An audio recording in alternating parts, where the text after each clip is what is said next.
ઠોઠિયા નામ કદાચ જુદું અથવા અનોખું લાગે, પણ હાથમાં લેતા જ ભૂક્કો થઈ જાય તેવા ક્રિસ્પી કુરકુરા ઠોઠિયા વર્ષો પહેલાં સાતમ આઠમના તહેવાર પર વાનવા કે ફાફડાની જેમ બનાવવામાં આવતી આ એક વિસરાયેલી વાનગી એટલે કે ફરસાણ છે. અને ઠોઠિયાની આ આખી રેસીપી અમને કિચન સિરીઝના ફેસબુક પેજના વ્યુઅર કિરણ ભટ્ટ દવેએ લખી અને મોકલાવી છે. અને તેને મોકલાવેલી રીત પ્રમાણે જ ક્રિસ્પી કડક અને મોંમાં મૂકતા ઓગળી જઈને તેવા ફરસા ઠોઠિયા હું પહેલીવાર બનાવી રહી છું. ઠોઠિયા બનાવવા માટે 1 કપ ઘઉંનો ઝીણો એટલે કે રોટલી માટેનો લોટ હોય ને તે લઈશું.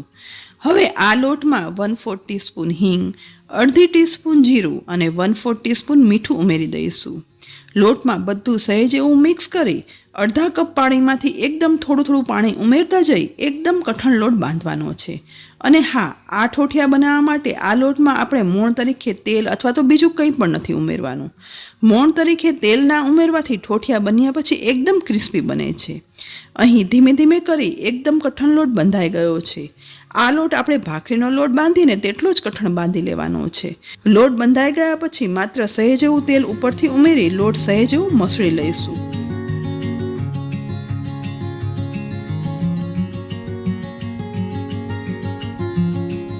લોટ મસળાઈ જાય ને એટલે ઢાંકણ ઢાંકી માત્ર 5 મિનિટ માટે જ લોટને કૂણવવા રાખવાનો છે. અહીં હવે લોટ કૂણવાતાને 5 મિનિટ થઈ ગઈ છે, તો ઢાંકણ ખોલી અને લોટ હવે બાઉલમાંથી બહાર પાટલી પર લઈ લઈશું. અને પાટલી પર સહેજ એવું તેલ લગાવી આ કઠણ લોટને એકદમ સરસ પહેલાં મસળી લેવાનો છે. હવે લોટ મસળાઈ ગયા પછી લાંબો રોલ પણ બનાવી લઈશું. લોટનો લાંબો રોલ થઈ જાય ને એટલે આ રીતે ચપ્પુ વડે કટ કરી લોટના એક સરખા ટુકડા કરી લેવાના છે, જેથી વણાતા ઠોઠિયા એક સરખા બને.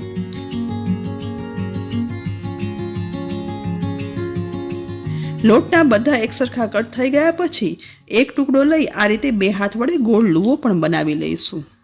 લુવો બનાવ્યા પછી હવે ગોળ લુવાને કોરા લોટ વડે કવર કરી અને પાટલી પર લઈ પહેલાં લુવાની કિનારી 2 હાથની મદદથી વાળી લઈશું, જેથી વણાતા સમયે ઠોઠિયાની કિનારી ફાટી ના જાય, કારણ કે આ લોટ આપણે તેલના મોણ વગરનો અને એકદમ કઠણ બાંધ્યો છે. હવે લુવાને વણશું.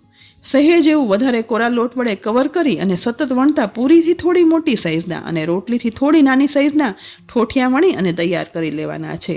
અને પતલા તો એટલા સરસ થયા છે ને કે હાથ ઠોઠિયાની આરપાર દેખાઈ પણ જાય છે.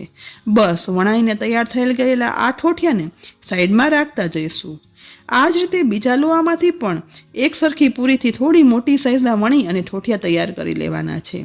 વાનવા કે ફાફડાની જેમ જ આ ઠોઠિયા તળવામાં પણ જરા સમય નથી લાગતો, માટે એક પછી એક બધા લુવામાંથી ઠોઠિયા વણી અને પહેલાં જ તૈયાર કરી લેવાના છે. અહીં હવે બધા લુવા વણાઈ અને પૂરી તૈયાર થઈ ગઈ છે. તો બીજી તરફ ગેસની મીડિયમ ટુ હાઈ ફ્લેમ પર તેલ ગરમ થઈ ગયું છે. તો સહેજ એવો લોટ ઉમેરતા તુરંત જ લોટ તળાઈ અને ઉપર આવી જાય છે, એટલે કે ઠોઠિયા તળવા માટે એકદમ સરસ તેલ ગરમ થઈ ગયું છે. તો વણેલા ઠોઠિયામાંથી એક તેલમાં ઉમેરી દઈશું. તળાઈને તુરંત જ ઉપર આવી જાય ને એટલે તેલમાં આ રીતે ઝારા વડે સહેજ એવું પ્રેસ કરતા જઈ અને સાઈડ ચેન્જ કરતા જઈ અને તળવાનું છે, જેથી આ ઠોઠિયામાં એકદમ સરસ ફોલ્લા પડી જશે.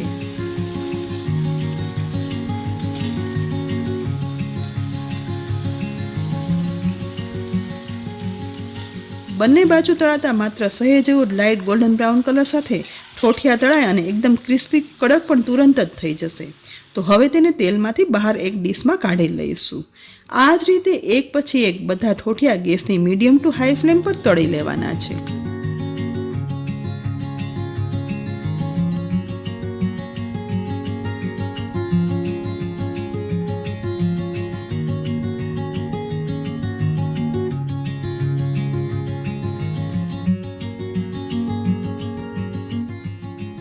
લાઇટ ગોલ્ડન બ્રાઉન કલર સાથે તળાતા એકદમ ક્રિસ્પી થઈ જતા ઉપર પડેલા ફોલ્લા સાથે આ ઠોઠિયા જીરાની સુગંધ સાથે માત્ર સહેજ એવા મીઠાના લીધે સ્વાદમાં એકદમ સરસ લાગે છે.